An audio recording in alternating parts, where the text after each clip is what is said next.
The Battle of Halmyros, known by older scholars as the Battle of the Cephisus or Battle of Orchomenos, was fought on 15 March 1311 between the forces of the Frankish Duchy of Athens and its vassals under Walter of Brienne and the mercenaries of the Catalan Company, resulting in a devastating victory for the Catalans, engaged in conflict with their original employers, the Byzantine Empire. The Catalan Company had traversed the southern Balkans and arrived in southern Greece in 1309. The new Duke of Athens, Walter of Brienne, hired them to attack the Greek ruler of neighboring Thessaly. Although the Catalans conquered much of the region for him, Walter refused to pay them the salaries owed, and prepared to forcibly expel them from their gains. The two armies met at Halmyros in southern Thessaly. The Catalans were considerably outnumbered and weakened by the reluctance of their Turkish auxiliaries to fight.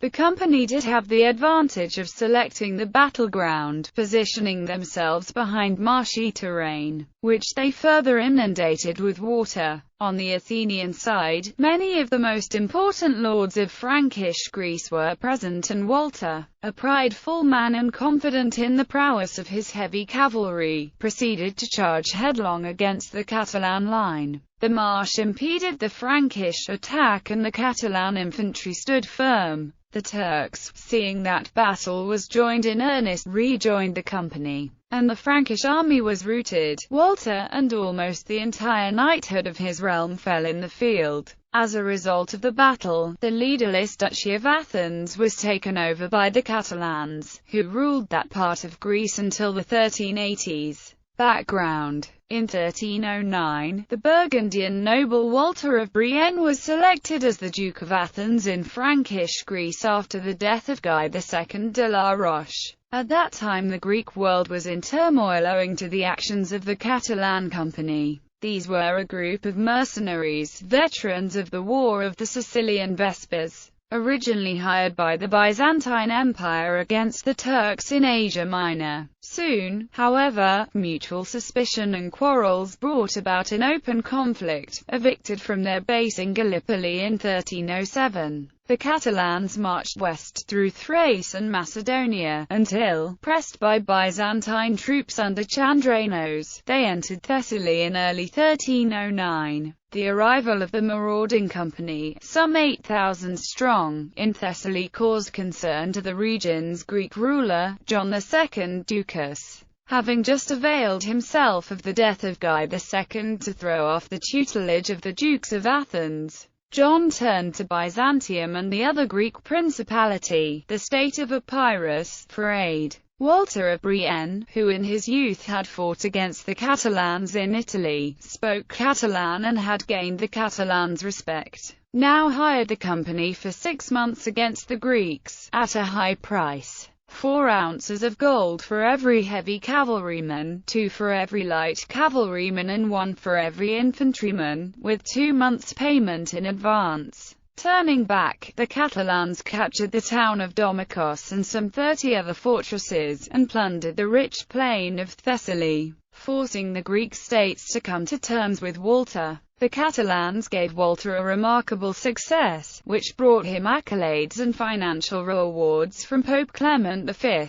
But the Duke now declined to fulfill his end of the deal and pay the remaining 4 months' pay. Instead, Walter picked the best 200 horsemen and 300 Almogavar infantry from the company, paid him their arrears and gave them land so that they would remain in his service, while ordering the rest to hand over their conquests and depart his lands. In response, the Catalans offered to recognize him as their lord if they were allowed to keep some of the land they had taken to establish themselves. But Walter rejected their proposal and began preparations to expel them by force. To this purpose, the Duke of Athens assembled a large army, comprising his own feudatories. Among them the most prominent were Albert Pallavicini, Margrave of Bodonitsa, Thomas III de Ortemoncourt, Lord of Salona and Marshal of Achaia, and the Barons of Euboea, Boniface of Arona, George I Gizzi and John of Mazy, as well as reinforcements sent from the other principalities of Frankish Greece.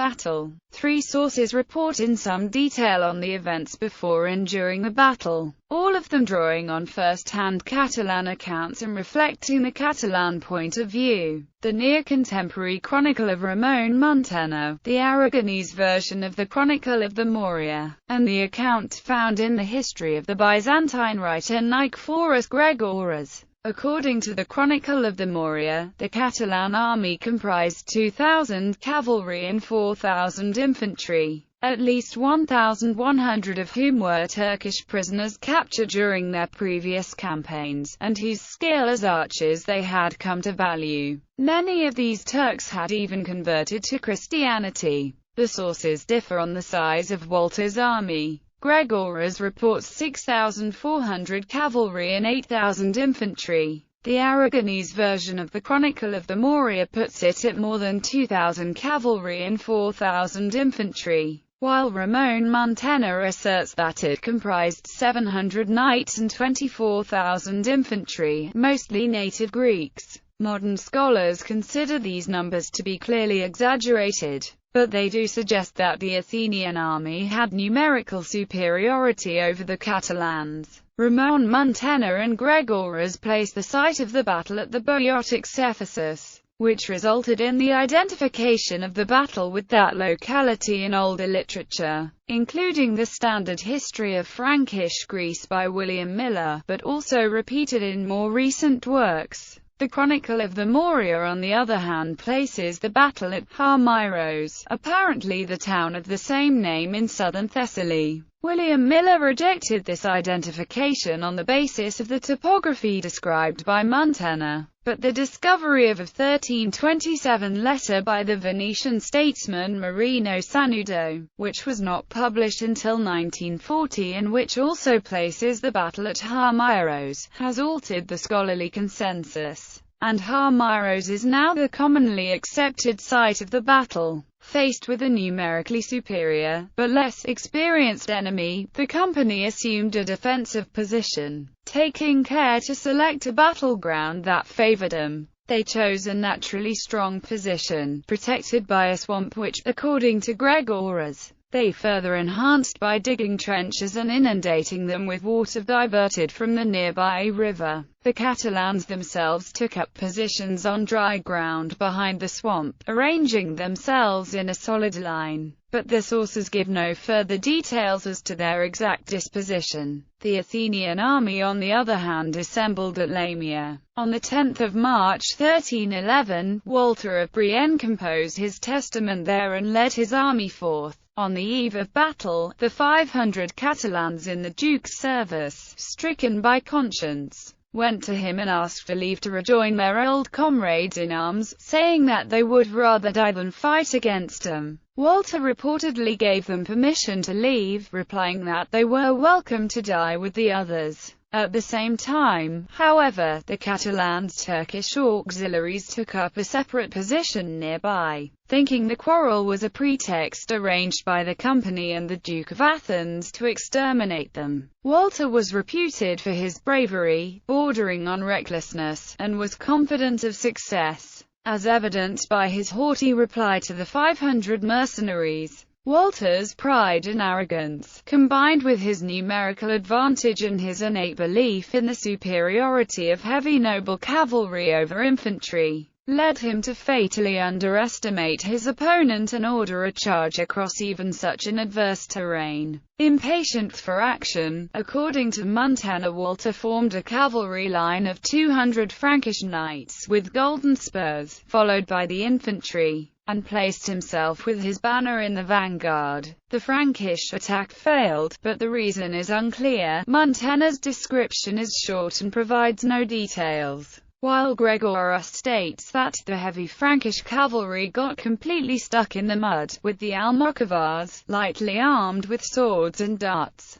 dispatching the knights, encumbered by their heavy armor. This is the commonly accepted version among scholars as well. The Chronicle of the Morea, on the other hand, implies that the battle was hard fought, which, as military historian Kelly de Vries notes, seems to contradict Gregoras, and that the marsh possibly simply reduced the impact of the charge instead of bogging it down entirely. What is clear is that the Catalans held, and that the Duke and most of his men fell. As the two lines clashed, the Turkish auxiliaries, reassured that this was not a ruse, descended from their camp upon the Athenian army, panicking and routing what remained of it. Gregoras reports that 6,400 cavalrymen and 8,000 infantrymen fell in the battle, the same number he gives for Walter's forces. According to Mantegna, 20,000 infantrymen were killed, and only 2 of the 700 knights survived the battle, Roger Deslor and Boniface of Verona. Like the numbers for the overall number of troops involved in the battle, these numbers are unverifiable and probably exaggerated,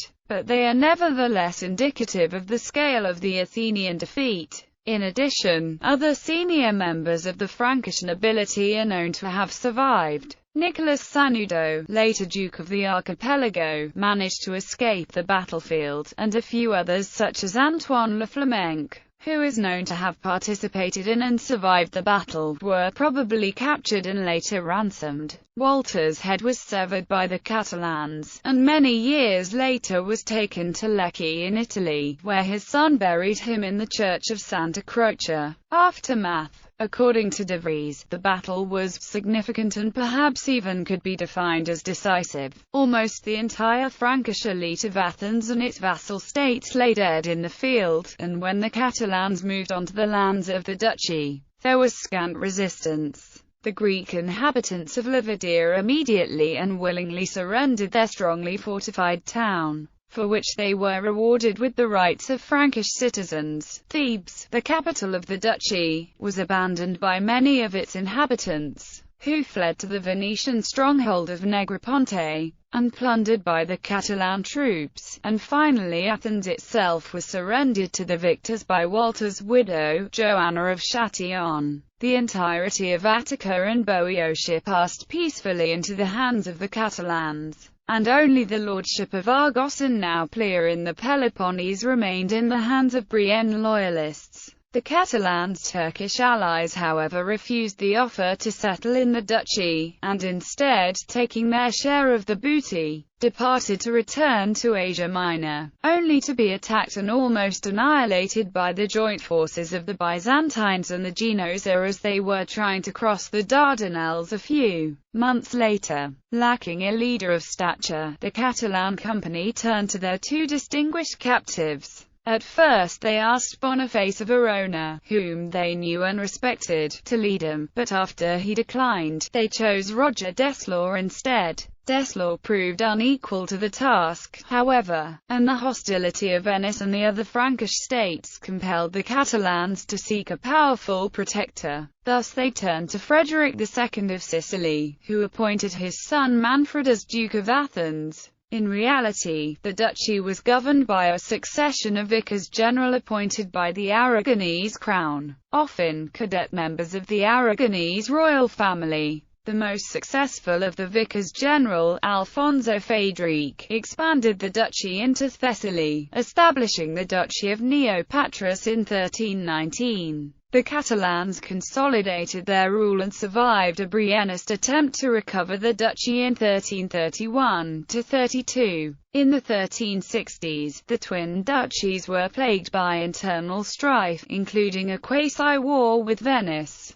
and increasingly felt the threat of the Ottoman Turks, but another Briennist attempt to launch a campaign against him in 1370–71 came to naught. It was not until 1379–80 that Catalan rule faced its first major setback, when the Navarrese company conquered Thebes and much of Boeotia. Finally, in 1386–88, the ambitious lord of Corinth, Nerio I Acciaiuoli, captured Athens and claimed the duchy for himself from the crown of Aragon. With his capture of Neopatris in 1390, the era of Catalan rule in Greece came to an end.